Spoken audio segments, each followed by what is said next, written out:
Entrevistas, anécdotas, historias, vivencias y todo lo que te gustaría saber de los personajes que le dan voz a los deportes. Ecos de la cancha.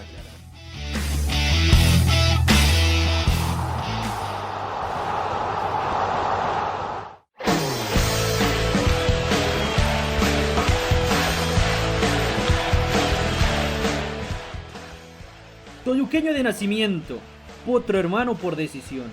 Toda una vida dedicándose al periodismo deportivo, con 21 años de experiencia.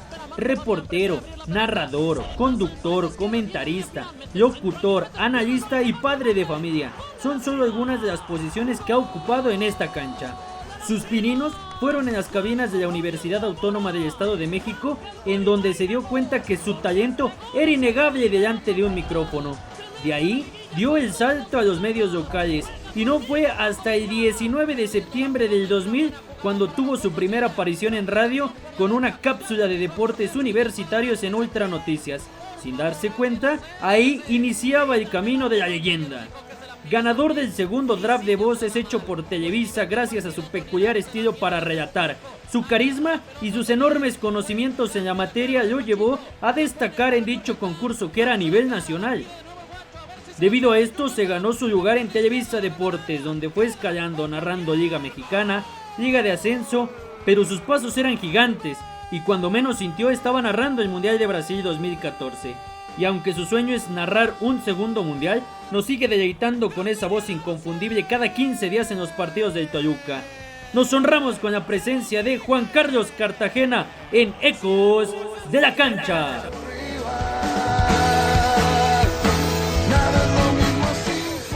¿Qué tal, amigos? Sean ustedes bienvenidos a el que será el primer programa de este nuevo proyecto, Ecos de la Cancha, donde descubrirán anécdotas, historias de todas aquellas personas que le dan la voz a los deportes, como ya escucharon en nuestra cortina de inicio. Hoy nos honramos con la presencia de Juan Carlos Cartagena, con muchos años trabajando para Ultra Deportes, también ganador del draft de voces de TUDN, actualmente siguiendo en la televisora. Carta, ¿cómo estás? Un gusto tenerte por acá, realmente muy agradecidos por aceptar la invitación. Hola, ¿qué tal? ¿Cómo estás? Qué gusto saludarte, Jaime. Alex también veo que está por ahí. Con el gusto, muy buena tarde, buena noche, buena la hora que vean este programa. Gracias por la invitación y aquí andamos con mucho gusto. Pues ahora sí que a darla hay que iniciar con la entrevista, como lo comentamos al inicio, vamos a iniciar de las raíces. Sabemos, al igual que tanto Alex y yo, Carta es egresado de la Universidad Autónoma del Estado de México, pues queremos que nos comentes cómo fuese pasar por las aulas, Carta, cómo fue tu estadía en la carrera de comunicación.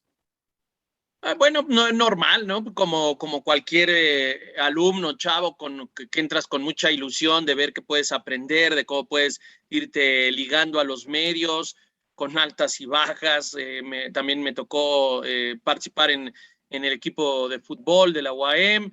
Pues digo, en realidad pues es muy normal, ¿no? Ya cuando creces o cuando sales, que empiezas a engordar, a agarrar experiencia también, pues valoras, ¿no? También lo que tuviste en las aulas. Yo siempre he dicho, incluso alguna vez que me invitaron allá a la UAM a dar una plática, siempre he dicho que si volvieran a hacer, volvería a pedir estudiar comunicación en la UAM, tener a mis mismos maestros, los buenos, los malos, los barcos, los muy difíciles.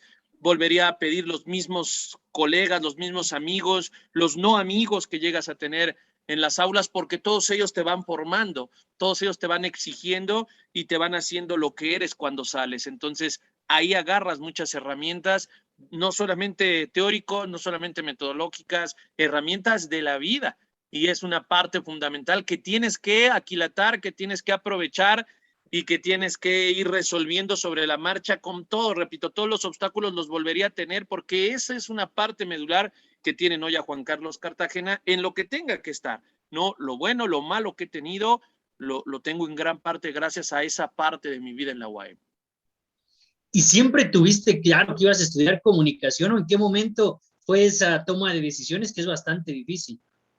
No, bueno, o sea, así como que siempre, o desde, hay quien te dice, desde los 6 años yo sabía que iba a ser médico, pues, ya iba a decir una grosería, ¿no? Y cosas así, pero, o sea, no, o sea, te das cuenta que lo traes en la sangre, pero eso ya cuando pasa el tiempo dices, ah, pues sí es cierto, yo hacía esto de niño, yo hacía el otro de niño, entonces ya lo traes en la sangre, sí, pero definirlo, sí, yo creo que en la prepa, ¿no? Como la gran mayoría, cuando empieza a acercarse la época de la definición y tú empiezas a analizar y a darte cuenta qué te gusta, cómo puedes compaginar una u otra cosa, es que sí dije, bueno, me gusta lo de la comunicación, me atrae el tema de todo el campo que puedes realizar, ¿no? Mercadotecnia, puedes realizar comunicación social, bueno, ¿para qué les digo si ustedes lo saben perfectamente?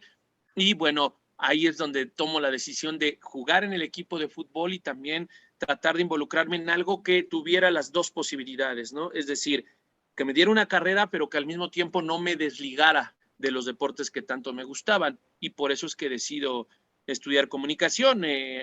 Sí me pasaba por la mente el ser doctor o incluso ligarlo al deporte y administrador o algo que tuviera que ver con los números, porque me gustaban mucho los números en la prepa, era bueno para las mate. Continuando con ese tema que nos comentas, Carta, de que estuviste en el equipo de fútbol de la UAM, pues existe un mito, ¿no? Que ahora las personas que nos gusta todo el tema de los medios deportivos o que se están dedicando, pues en algún momento quisieron ser futbolistas profesionales, ¿no? Y que después ya no sé, quizá pues no se les dio la oportunidad y decidieron irse por los medios. ¿Ese fue tu caso? Sí, no, porque yo creo que muchos lo utilizan como pretexto o justificación.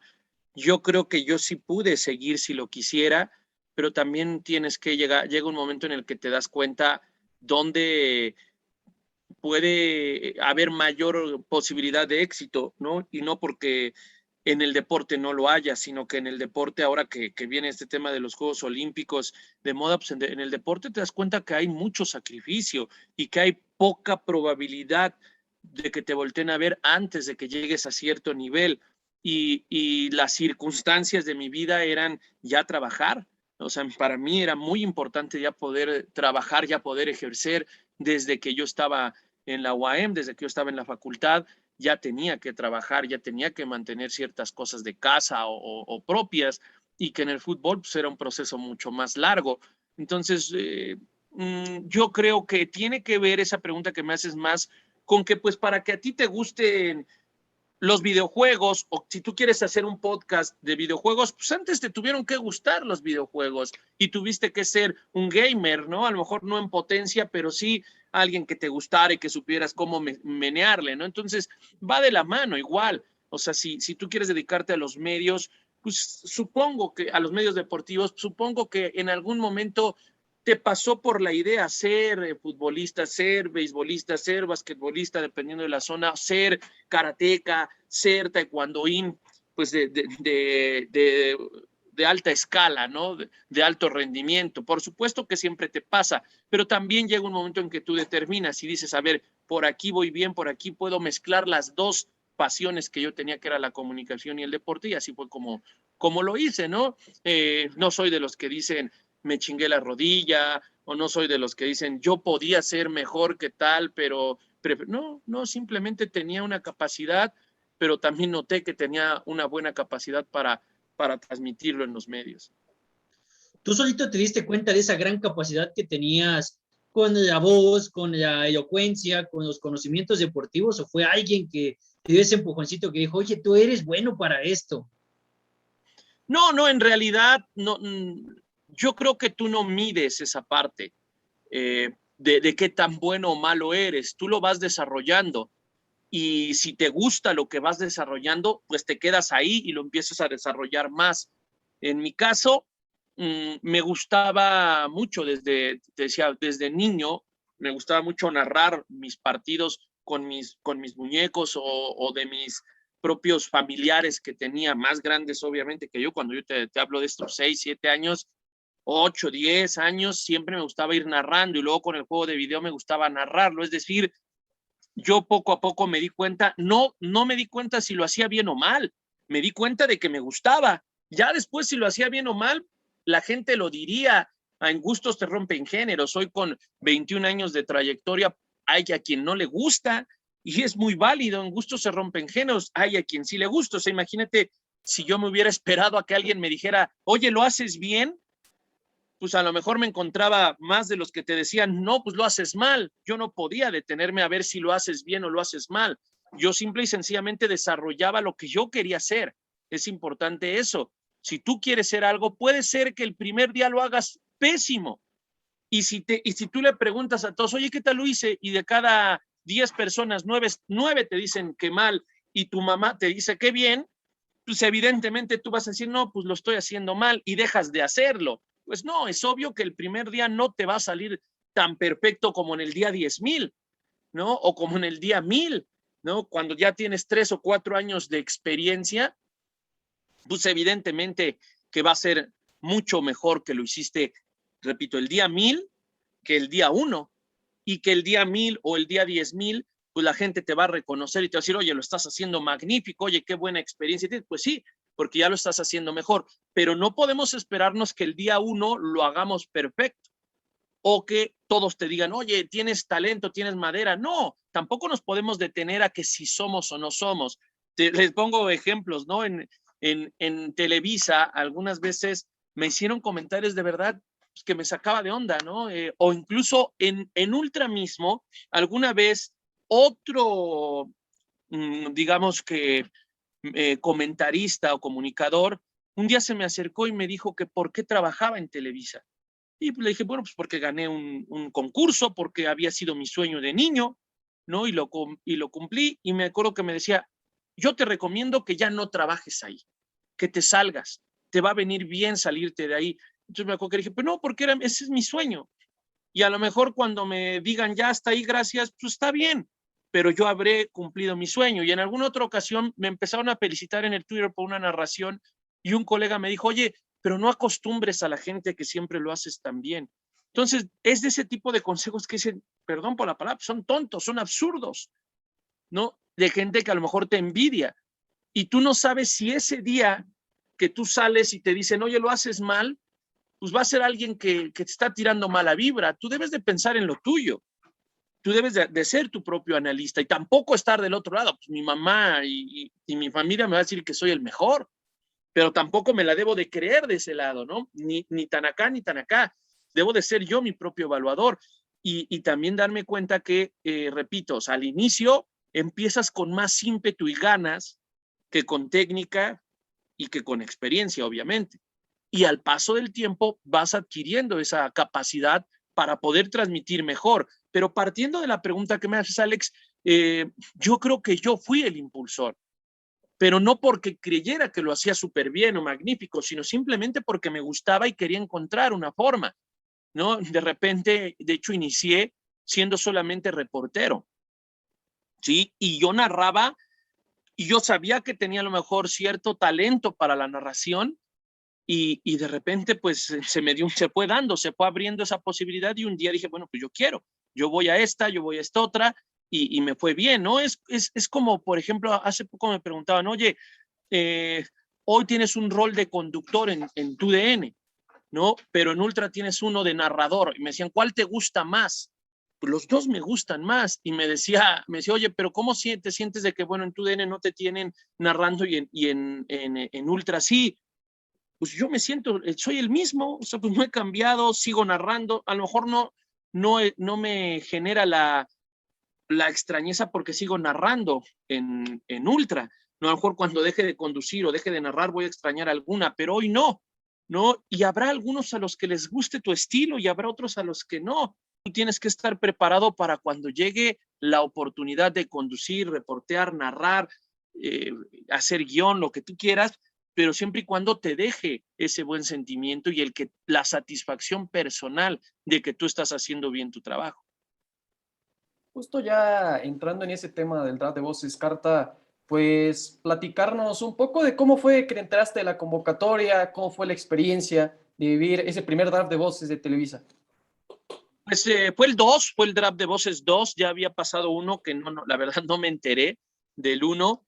El draft número 2 me entero por una convocatoria que hay en la página de Televisa Deportes, en ese entonces no se llamaba TUDN, y ahí pues me entero, me doy cuenta cuáles son las bases, que hay que hacer un video, que se tiene que cumplir con ciertas características, mismas que cumplo, hago el video, lo mando, y muy curioso porque cuando me doy cuenta fue el mismo día, o sea, yo supongo que me mandaron el correo de contestación un viernes, y yo lo revisé hasta el día lunes, me parece, y no me acuerdo si ese mismo día era mi primer concurso, y pues rápido tuve que armar todo y lanzarme, ¿no? Para ir al draft de voces, para ir ahí a Televisa, precisamente porque pues de repente me tomaron como por sorpresa y ya pues, me presenté, participé, gané todas las etapas en las que me había tocado estar compitiendo con algunos compañeros que hoy están en los medios, ¿no? En TUDN, otros más en otros espacios,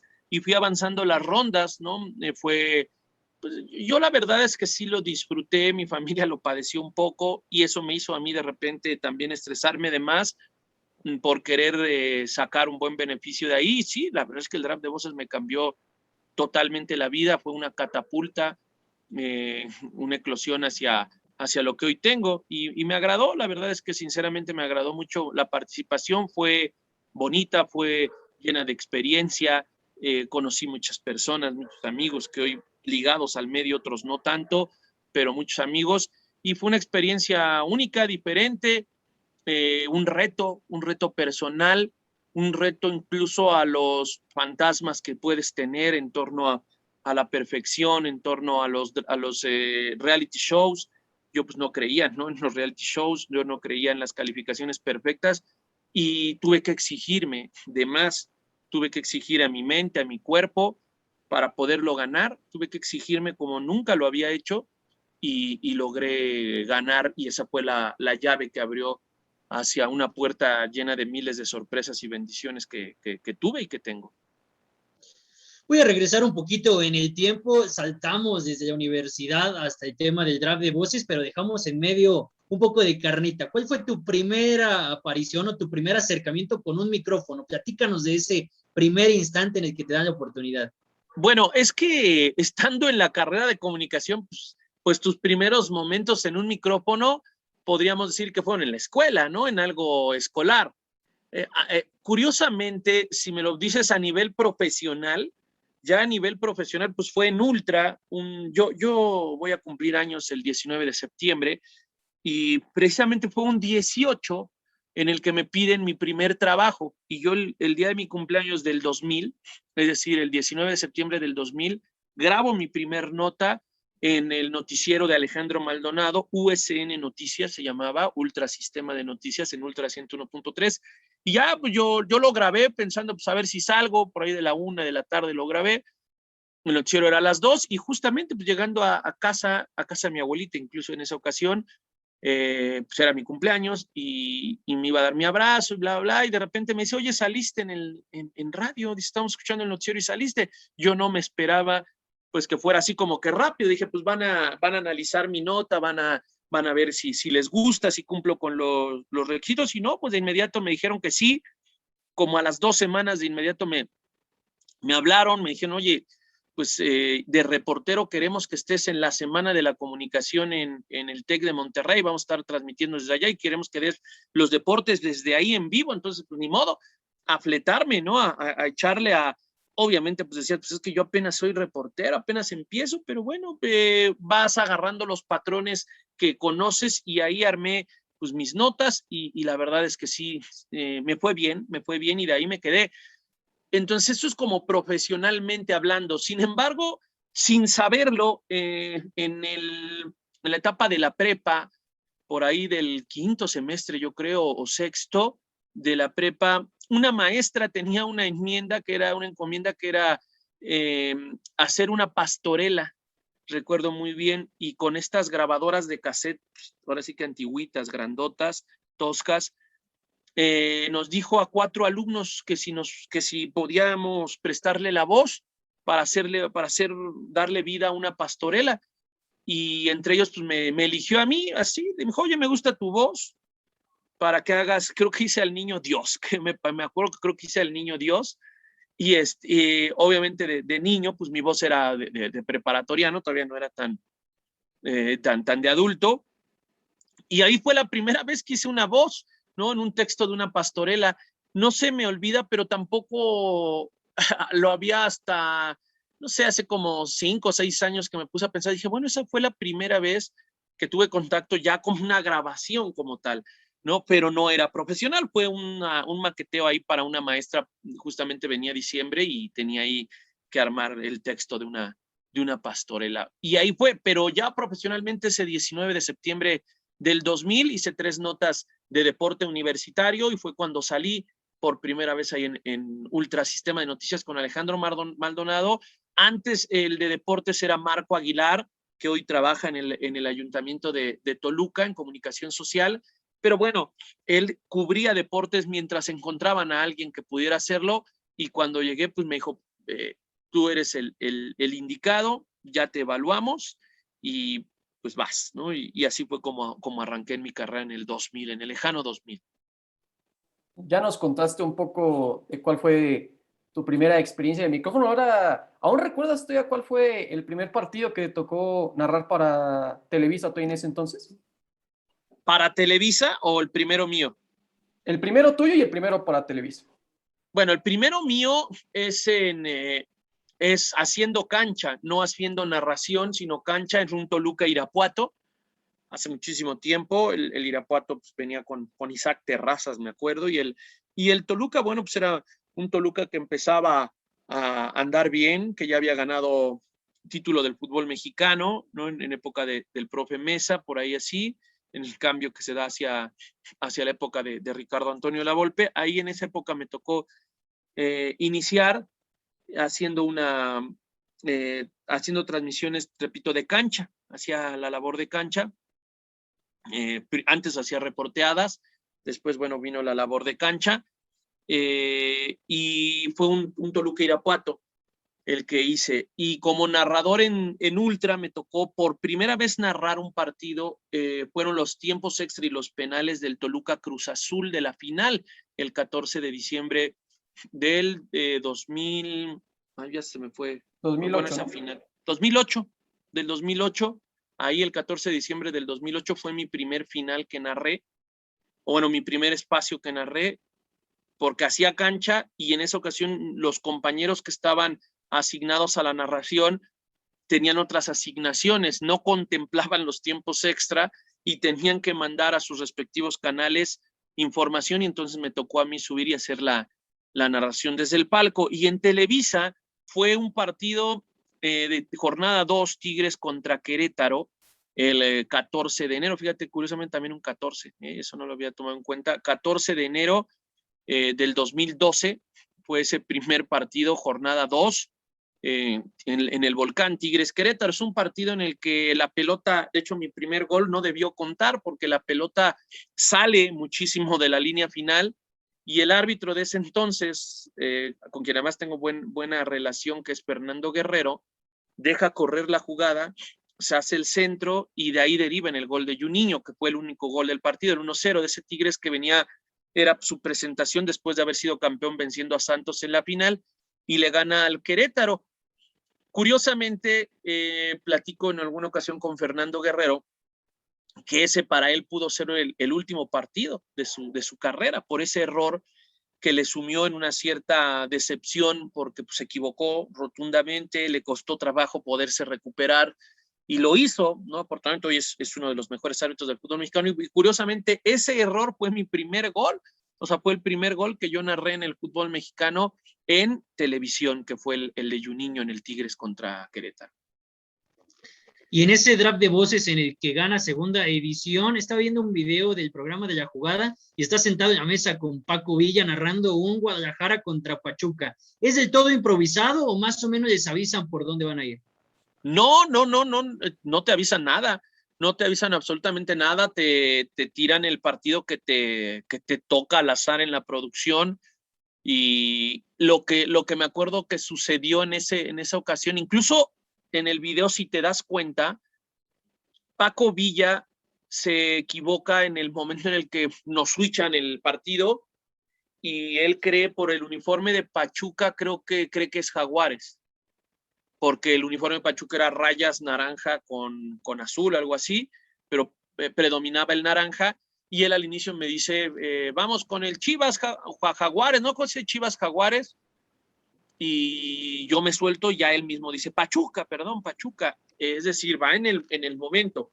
Lo que sí nos sucedió en esa ocasión, el draft, esa parte era grabada, y lo que sí nos sucedió, pero en lugar de ayudar, yo creo que a lo mejor perjudica, es que empezamos a hacer esa parte, y cuando me tiraron el partido se trabó la computadora, no opcionaba, entonces vas de nuevo, lo tuvimos que hacer otra vez, el regreso de corte lo tuvimos que hacer otra vez, y eso pues en lugar de abonar, pues te complica porque te pone más tenso todavía, ¿no? De que se trabó y vas de nuevo. Pero sí, no es nada, o sea, no sabes nada absolutamente de qué te va a tocar, qué partido. Hay algunos que les toca de fútbol internacional, otro que fútbol mexicano. A mí en la segunda ronda me tocó uno de la selección. Entonces, pues ahí la tienes que ir buscando, ¿no? Pescando, pues es parte del concurso como tal. Sí, porque además, pues cuando preparas un partido, aún así luego es complicado, ¿no? Identificar a los jugadores, identificar exactamente la posición en donde están, y ese momento es no saber ni siquiera qué te van a aventar, y pues identificar en una fracción de segundos para tú soltarte, ¿no? Sí, aunque también es parte de tus tablas, ¿no? El saber llevar ese partido, aun cuando no supieras qué equipos o qué jugadores, tienes que ir sobrellevando, sobreponerte a lo que vas narrando, a lo que vas diciendo.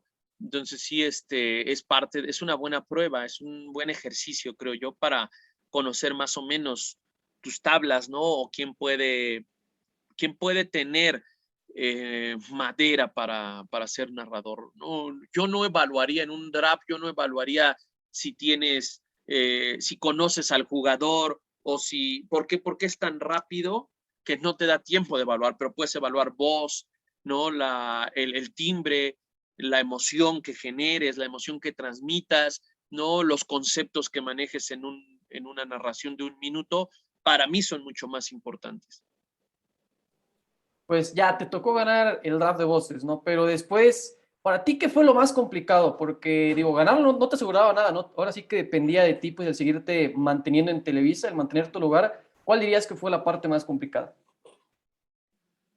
Pues yo creo que esa parte no. La parte a lo mejor más complicada es después, cuando sale Javier Alarcón, después también cuando se dan todos estos ajustes, estos cambios, porque tienes que adaptarte de nueva cuenta y volver a adaptarte a miles de ajustes, pero complicada entre comillas, porque cuando haces lo que disfrutas tanto como narrar, o cuando conduces, o cuando sales en los medios, cuando estás ligado al deporte, ¿qué es lo que tanto amas?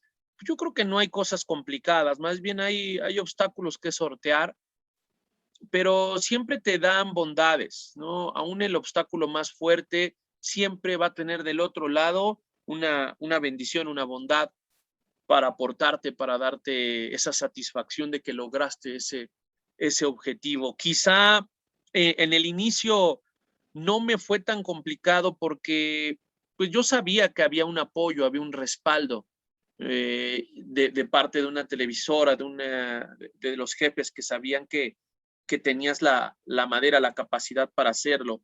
Siempre, como en todos lados, hay quien no te quiere, ¿no? Hay quien te pone el pie, hay quien trata de que te salgan mal las cosas, aún siendo del mismo equipo, pues siempre lo hay, pero pues queda en ellos. Tú haces tu trabajo, tú haces tu labor y después vendrá tu recompensa. Después de que viene lo del draft de voces, que gano, me dan esa oportunidad, pero también, curiosamente, se la dan a otros compañeros que no habían ganado y yo no estoy molesto, pues el sol sale para todos, ¿no? A mí que me den lo que me corresponde y yo lo catapulto. Y eso fue lo que hice, esa es mi forma de pensar, lo que me dieron y lo que me gané. Alguna vez Javier Alarcón me hizo un comentario y me decía, pues a ti todo lo que tienes te lo ganaste, ¿no? Nadie te ha regalado nada, te lo ganaste. Y después vino también Francisco Javier y ahora con la bomba también, haciendo la labor que me encomiendan. Aquí estoy, aquí seguimos hasta que se acabe, ¿no? Hasta que alguien determine que es suficiente y pues ya vendrán otros retos. Y te digo, como que no le encuentro algo complejo, le encuentro obstáculos, le encuentro dificultades, pero así como el momento más difícil, pues no, yo creo que no. más bien lo veo como retos, ¿no? Cuando te ponen a narrar un partido muy complicado, cuando te hacen despertarte muy temprano para trasladarte o narrar de madrugada o narrar partidos solo, cuando me tocaba en Sky, narrar partidos solo a las 4 de la mañana, donde pues, ¿quién me va a ver? ¿No? Sin embargo, en realidad creo que no es, yo no le veo, yo lo disfruto. Nunca sentí que fuera complejo o que fuera un momento difícil. Yo siempre he disfrutado cada momento, cada partido, por muy difícil que sea, cada encomienda, ve y cubre tal cosa. Yo no le vi, no le sigo viendo todavía lo complejo. Trato de disfrutar mi profesión. Y dentro de la crónica de fútbol, ¿quién es tu referente? ¿Quién es tu ídolo? ¿A quién admiras o admirabas cuando eras más chico? Pues mira, no hay como uno, no hay como uno tal cual, no marcado. Siempre me acuerdo de los partidos del mediodía, sí me acuerdo de las voces de don Roberto Hernández que narraba Atlas, perdón, don Robert que narraba Tigres, don Roberto Ayala que también narraba Atlas, por supuesto el Perro Bermúdez cuando yo tenía 14 años. El Mundial del 94 era él, era Javier Alarcón, era Francisco Javier González, que eran como que un referente, pero no fue como, no hice como un patrón de lo que ellos hacían, traté de encontrar un propio estilo, pero ellos fueron de alguna forma, ¿no? Los que marcaban, pero hoy ya a mi edad, yo sí creo que no es un referente para mi estilo, pero sí me parece que Raúl Pérez es un referente para la narración en general. No para mi estilo, sí para la narración. Lo que hace él como persona, como ser humano, cómo se prepara, cómo ve las cosas, para mí es uno de los referentes más importantes hoy de la narración deportiva. Ya nos comentaste un poquito de lo que fue tu primer partido, tanto para Ultra y para Televisa, pero siempre hay partidos como que se quedan en la memoria, ¿no? Que tocó narrar, ya sea por las circunstancias, por la gran pasión que tuvo el partido. ¿Cuál dirías que es el partido que tú más recuerdas? Hay varios. Yo recuerdo, hoy te puedo decir tres. Uno, el del centenario del Toluca, y muchos dirán, pero pues estuvo feo 0-0, ¿no? Para mí fue un partido muy especial porque pues va a suceder en 100 años, ¿no? En 100 años habrá, y eso será diferente, pues será el del bicentenario del Toluca. Pero el partido de los 100 años, Raúl Pérez y un servidor fuimos los narradores de ese partido, ¿sí? Es decir, fuimos ese referente. Por una u otra razón, ahí se va a quedar grabado. Nadie más narró más que Raúl y un servidor. Obvio, hubo comentaristas, pero narrador, no hubo otro más que Raúl y un servidor que narramos el partido del centenario del Toluca, el Athletic de Madrid contra los Diablos. Otro, me gustó mucho un partido de selección sub-17 en el Mundial de Emiratos Árabes en el 2013, la selección del Potro Gutiérrez. Se van a penales en un partido contra Brasil y México elimina a Brasil. Y en el YouTube incluso está grabada esa parte donde Joaquín López Dóriga, el teacher, y Beto Lati hablan bien de mi narración y de Ernesto García, que fue mi compañero de esa ocasión. Y ahí nos expresan precisamente pues que la crónica que hicimos, ese partido lo narramos por radio, fue muy especial para mí por esa felicitación de cómo lo hice, de cómo llevé la emoción al último grado, ¿no? Y me gustó mucho un Monterrey-León, cuando narraba Monterrey, que yo estaba de base, estaba asignado junto con Lalo Luna, Anselmo Alonso, Marito Castillejos, y Nava también, que era cancha. Estábamos asignados a narrar en Monterrey, y ahí me tocó un 4-0 de Monterrey a León.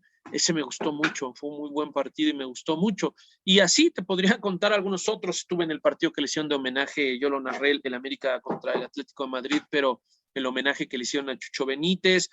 Estuve también en el partido de selección mexicana en sub-17, tuve ese camino del Potro Gutiérrez del 2003, estuve en varios de esos partidos, narré varios mundiales sub-17, sub-20, me tocó narrar la final de León contra Pachuca en radio. Entonces he tenido varios que hoy los que te conté son como los que más se me vienen a la mente, pero hay varios partidos que me han tocado transmitir. Hace poco hacían un TikTok con una narración mía de un gol de Funes Mori, la afición de Rayados, que la afición de Rayados me quiere mucho, me escribe de repente, ¿no? Que quiere que regrese a narrar a Monterrey, que me vaya a Fox Sports, me dicen, para que narre al Monterrey. La gente me tomó un cariño en Monterrey.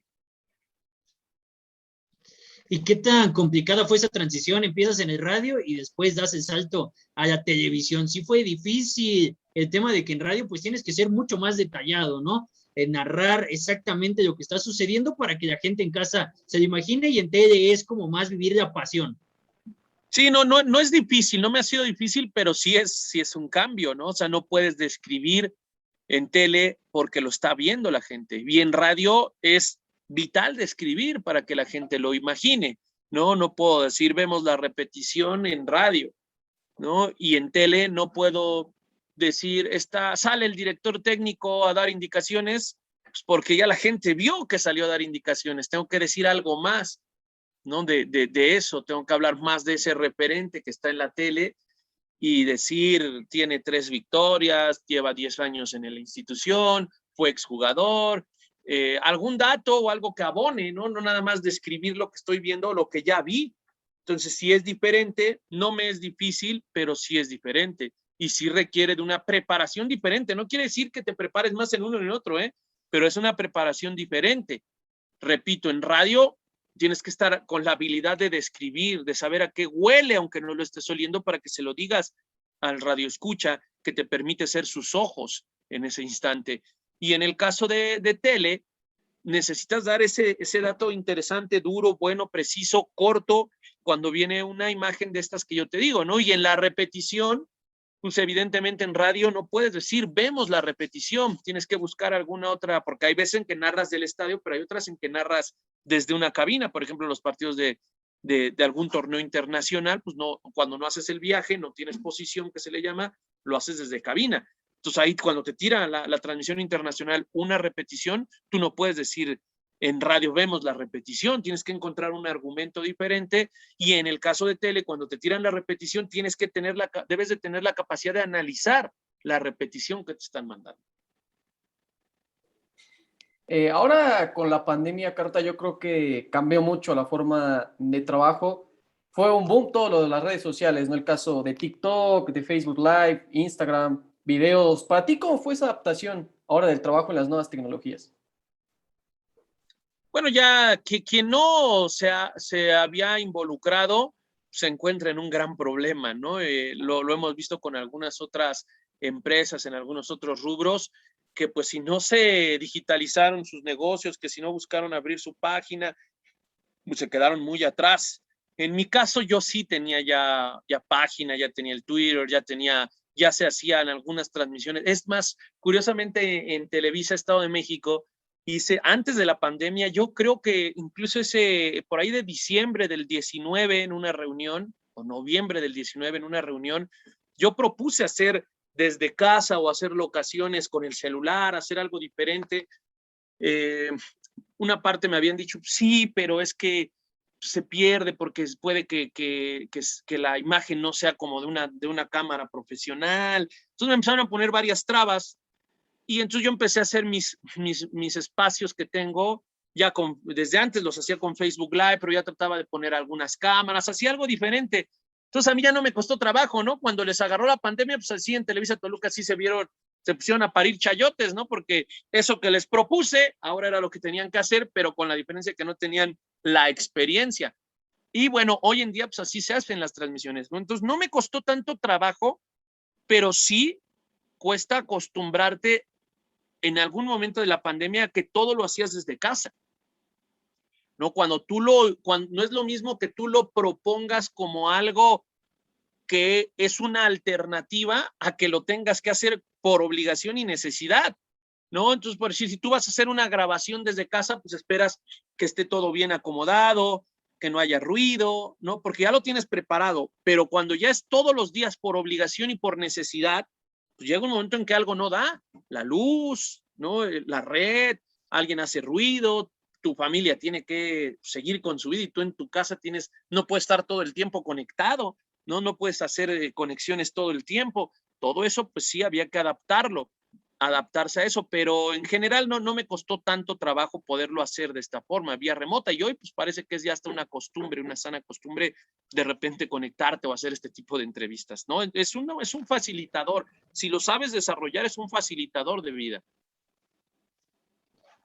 Y bueno, así como para los futbolistas también, como que el sueño de David es jugar un mundial y representar a su país, igual para un narrador, ¿no? Yo creo que el sueño desde que empiezas narrando, no sé, equipos de tercera división o incluso narrando en llanero, pues tú en algún momento te imaginas, quiero estar en un mundial, ¿no? Y estando ahí, ¿qué seguiría para un narrador entonces? Es otro mundial o una Euro, ¿no? Yo creo que eso va a pasar siempre. Si tú tienes un mundial, pues quieres un segundo mundial, o ir a unos Juegos Olímpicos, o narrar en una Euro, y cuando ya narras en una Euro, quieres narrar en otra Euro. No es eso. Yo creo que afortunadamente hay ciclos, es cíclico esto de los Juegos Olímpicos, los mundiales, las Euros, etcétera. Y me gustaría, después de un mundial, pues otro mundial. Así pasó, ¿no? Cuando el primer mundial que narré fue en Brasil 2014, un Rusia-Argelia. Rusia me tenía como marcado, ¿no? Porque mi primer partido en un mundial fue un Rusia-Argelia. Bueno, perdón, fue mi primer gol. No, mi primer gol que narré en un mundial fue un Rusia-Argelia, pero mi primer partido ya lo había tenido, pero había terminado mi tiempo 0-0, fue un Colombia-Costa de Marfil. Y bueno, después me tocó el Italia-Uruguay y quedaron 0-0 en mi tiempo, ¿no? Perdón, Inglaterra-Uruguay. Y el tercer partido era un Rusia-Argelia, y ahí narré mi primer gol, el 1-0 de Rusia. Y bueno, en el caso del Mundial, después vino el Mundial de Rusia, o sea, cuando ya narré el primer Mundial, que era el de 2014, lo que quieres después es otro Mundial, ¿no? En donde tengas más partidos, donde tenga más protagonismo, donde puedas narrar más goles.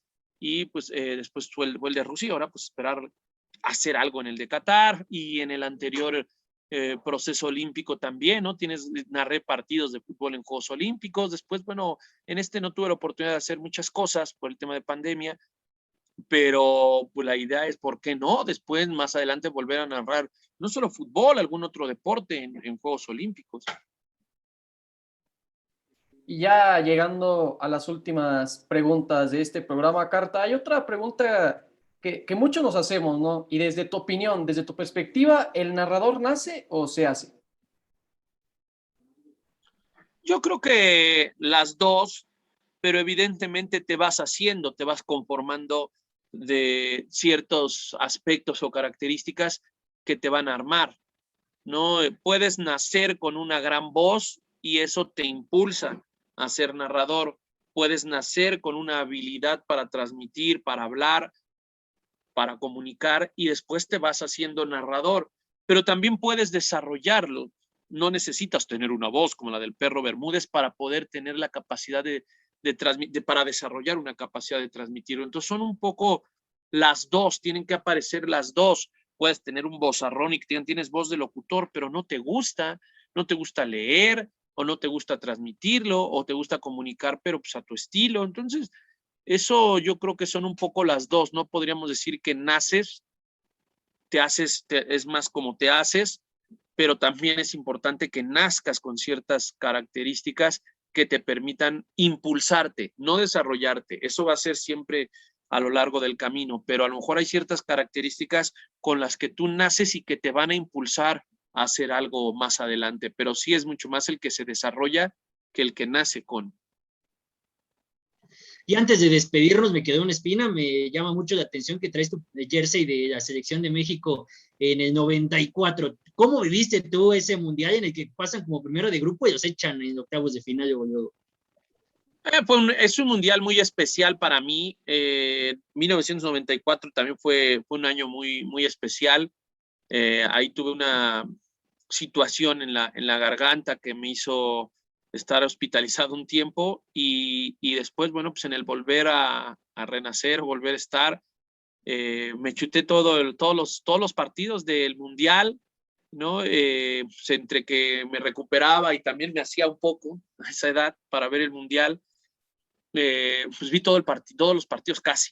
Sí regresé a la escuela en algunos días, pero pues la verdad no era malo estudiando, y pues, exenté algunas, y pues me quedé en casita a ver todo el mundial. Entonces sí, me sé prácticamente partidos, grupos, reconocimientos, goleadores y demás, ¿no? Del mundial del 94, que te digo, me marcó, más allá de que pues, para muchos no fue tan espectacular, pero a mí me gustó mucho, me marcó.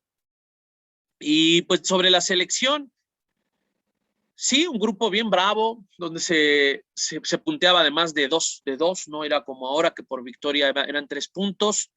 Entonces se encuentra en un grupo bien difícil con Italia, siempre complicado, con Irlanda, que venía de hacer una buena eliminatoria, y con Noruega, que también había hecho una gran eliminatoria, había pasado invicto prácticamente en su clasificación.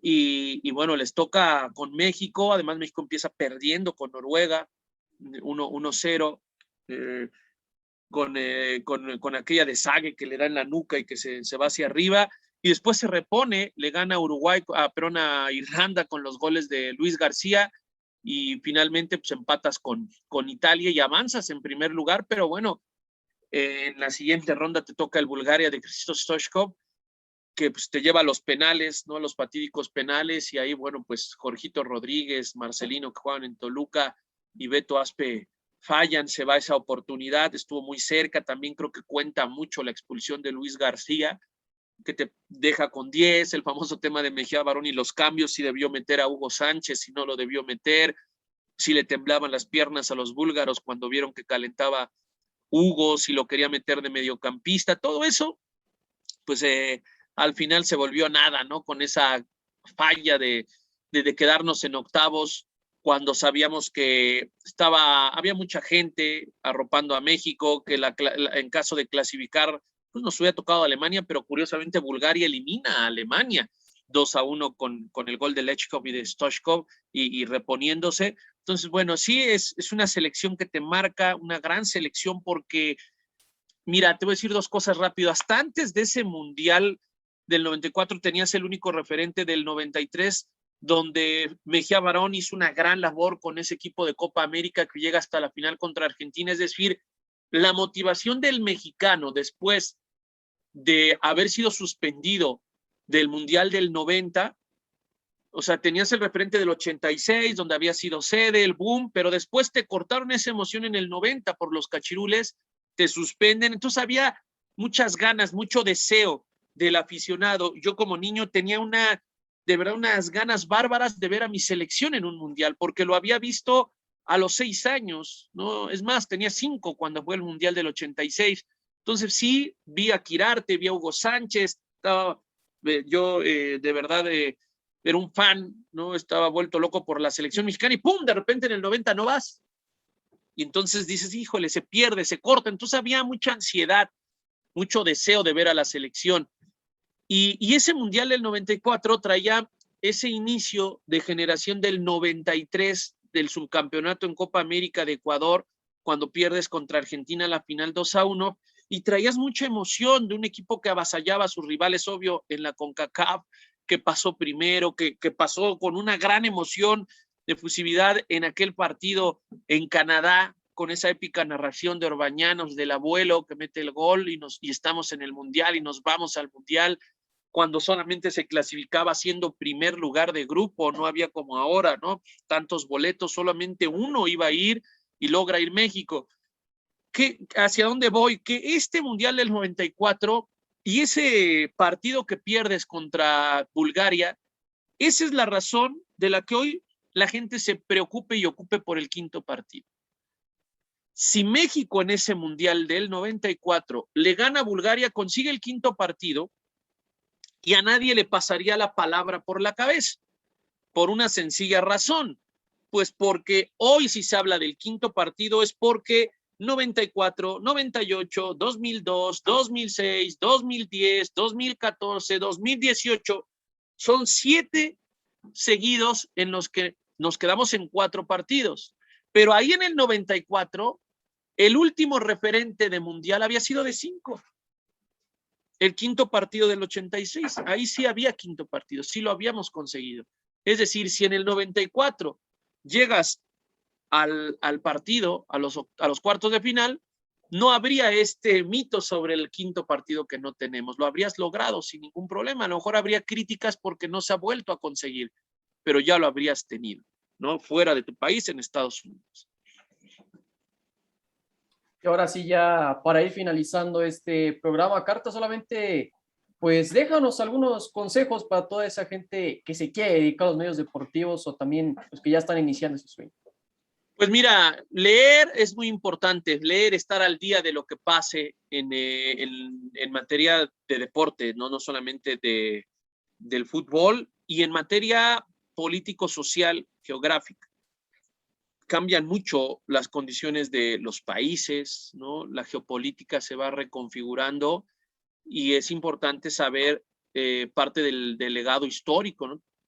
Puedo ponerles un ejemplo, ¿no? Lo que era Checoslovaquia, lo que era Yugoslavia, lo que era la URSS, entender las razones políticas que te derivaron en lo que hoy tenemos y cómo eso afecta o tiene su afectación en materia deportiva. Es un ejemplo, pero sí hay que estar al día, hay que leer mucho, muchísimo, hay que estar preparado muchísimo. Y otra cosa, ¿no? Tener bien los pies en la tierra. Hoy los jóvenes creen que por pensar de una forma tienen derecho a exponerlo, a explicarlo, ¿no? O a decirlo y criticar y señalar. Y no, tienes que poner una base y esa base te la da la lectura, te la da la capacidad de análisis, ¿no? Y no digo que ustedes, ¿no? Pero hay muchos, y no digo que solo los jóvenes de cierta edad, no, cuando hablo de jóvenes hablo pues de mi edad para abajo, ¿no? O sea, hay muchas personas que hoy creen que pueden agarrar un micrófono y despotricar contra alguien, destruirle la vida a alguien, criticar un parado, criticar una falla, criticar el que quedes en cuarto lugar en los Juegos Olímpicos y no tienen, ¿no? Un back, no tienen un respaldo de información o de base. ¿Cuántas veces leemos que dicen, este cuate fue de vacaciones a los Juegos Olímpicos? Bueno, pues si te quieres ir de vacaciones a los Juegos Olímpicos, pues también te puedes ir de vacaciones a los Juegos Olímpicos, nada más que necesitas ser el mejor de tu municipio, el mejor de tu estado, el mejor de tu región, hacer un buen tiempo, después ser el mejor a nivel México, a nivel nacional, después a nivel zona, ¿no? Zona geográfica, después dar una cantidad de tiempo y todo esto sacrificando fines de semana, levantándote a las 5 o 4 de la mañana, haciendo doble entrenamiento, cuidando tu comida, cuidando tu salud, tu alimentación evidentemente, privándote de momentos importantes con tu familia y todavía eso metiéndole tu varo o tu familia, ¿no? Metiéndole el dinero para ayudarte a llegar a ese grado y poder ir a unos Juegos Olímpicos. Si te quieres ir de vacaciones a los Juegos Olímpicos, pues adelante, ¿no? Ahora puedes hacerlo. Esa es la parte que hoy creo que tantos medios que tenemos alternos le permite a cualquier persona tuitear, escribir, ¿no? Y desafortunadamente cuando un especialista, cuando un premio Nobel escribe lo mismo que escribe Maluma, tiene más retweets Maluma que el premio Nobel, ¿no? Ese es el detalle que tenemos y esa es la parte que tenemos que ir reconfigurando o entendiendo de lo que son nuestras redes sociales y entender cuál te ayuda para una u otra razón. Ahí es donde creo que de repente estamos fallando. Y ese es el consejo, ¿no? Darle la dimensión adecuada a lo que digo, a lo que tuiteo, a lo que retuiteo. Entiendo, y no con esto estoy diciendo no soy un amargado, ¿no? También hay cosas divertidas, muy divertidas, y también entro al relajo en las redes, etcétera. Pero debemos de entender, los que nos dedicamos a los medios, cuál es nuestra función. Informar, formar, ¿no? Ayudar a contribuir a que la sociedad pueda tener una clarificación más, en mi caso, del deporte, de cómo son los procesos deportivos. Habrá otros que lleguen a lo suyo, a buscar el amarillismo, a buscar solamente el ego, el like, la publicación, y debemos de ser muy cuidadosos con esto para que nosotros, los que lo estudiamos y los que no, pero que tienen esa intención de comunicar y de informar, podamos hacerlo de buena forma y conducir a la gente al camino de lo que nosotros queremos, ¿no? Es que esté informado, una sociedad más preparada, más informada, sin duda, pues va a llegar siempre a mejores números, a mejores resultados, a un bienestar. Esa es la intención. Y justo en eso radica, ¿no? La diferencia entre un aficionado y un periodista. El aficionado tiene opiniones y el periodista tiene argumentos. Pues mira, el periodista también puede tener opiniones. Y el aficionado también puede tener argumentos. El problema es que hay aficionados que utilizan un micro para tener un beneficio personal, ¿no? Y son aficionados cuando les conviene ser aficionados y cuando no quieren ser profesionales. Ese es el problema, ¿no? Es tan sencillo como el que yo ahorita te diga, ¿qué tienes? ¿Dolor de cabeza? Pues tómate un paracetamol. Oye, pero pues eres doctor. No, pero pues siempre lo mandan, pues, tómatelo. O sea, imagínate que yo en el Twitter me ponga a poner recetas de médico, ¿no? Ah, ¿qué tienes? No, pues tal cosa. Ah, pues yo he visto que les mandan esto. Espérame. O sea, ¿por qué? ¿Por qué haces eso?